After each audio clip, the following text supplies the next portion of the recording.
আসসালামু আলাইকুম ওয়া রাহমাতুল্লাহ। আলমগীর স্মার্ট কোচিং এর পক্ষ থেকে সকলকে জানাই সুস্বাগত।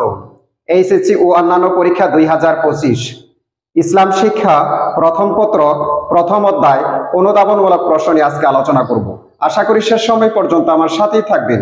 So let's go. 1.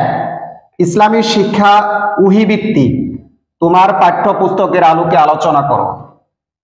2.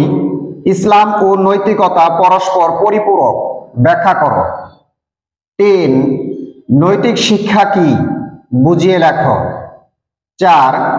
কথার শুরুতে সালাম পেশ করতে হয়, বুঝিয়ে লেখো। 5. আলিমগণই নবীদের ওয়ারিস, ব্যাখ্যা করো। 6. ইসলাম শিক্ষা তাওহীদ ভিত্তিক, ব্যাখ্যা করো। 7. মক্তব শিক্ষার প্রয়োজন কেন, ব্যাখ্যা করো। 8. ইসলামী শিক্ষা একটি সার্বজনীন শিক্ষা, ব্যাখ্যা করো। 9. ইসলামী শিক্ষা একটি পূর্ণাঙ্গ শিক্ষা, ব্যাখ্যা করো। 10.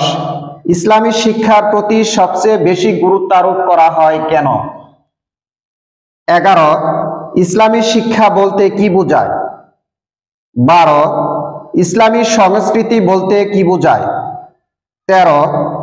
বাংলাদেশে ইসলাম শিক্ষা ও সংস্কৃতি বিস্তারে বিশিষ্ট আলেমদের ভূমিকা অনস্বীকার্য, ব্যাখ্যা করো। সুপ্রিয় ভিউয়ার্স, বাংলাদেশে যে কয়টি শিক্ষা বোর্ড রয়েছে এই কয়টি প্রশ্ন থেকে 100% কমন পড়বে ইনশাআল্লাহ। ভিডিওটি যদি ভালো লাগে নিজেরা মনোযোগ সহকারে দেখবেন, পাশাপাশি সবাইকে দেখার সুযোগ করে দিবেন। আল্লাহ হাফেজ।